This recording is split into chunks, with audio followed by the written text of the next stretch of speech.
Josh Allen, star quarterback from the Buffalo Bills, just recently underwent surgery on his right foot injury. Going back to when the injury did happen, it did happen against the Cleveland Browns as Josh was trying to escape the pocket in Week 16. On this play here, this is when he placed a lot of pressure and strain on that lateral side of the foot. And the key here is with that right foot is muscles are just trying to act as stabilizing that foot as it's planted and trying to change directions and trying to avoid being sacked by the Browns defense. Now if we go back to the video here, now he's obviously on crutches after his surgery. This means that he's probably at a partial weight-bearing status. This means that he can only put a certain amount of weight through that right lower extremity or right leg. In this press conference, he does state that there was a broken bone. He actually does state that it was a fifth metatarsal fracture in there, and that they took it out and cleaned it out. Confirming the injury did initially happen against the Cleveland Browns during Week 16. If we take a quick look at our anatomy of the foot, we have a few key components that will help understand this type of injury a little bit better. So here, all these long bones are metatarsals, are long bones of the feet. Now you can have different varieties of fractures of our metatarsals. We can have something in the shaft, but the shaft is considered this area right here, the long area of the metatarsal.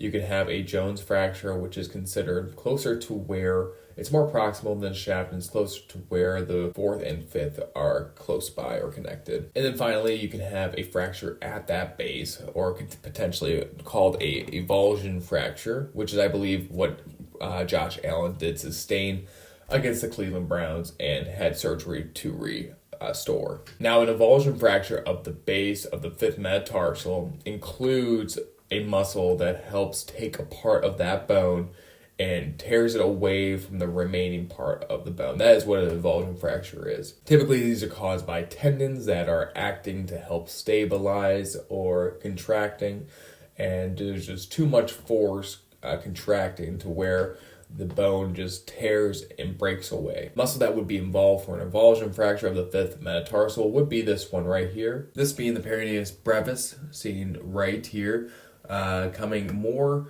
laterally and then inserting at that base of the fifth metatarsal. Its primary role is to evert the foot, which is when those toes are bringing more outward or more laterally, seen here. So after understanding a little bit more about the anatomy behind Josh Allen's injury, it's better to understand what actually happened with Josh's foot here.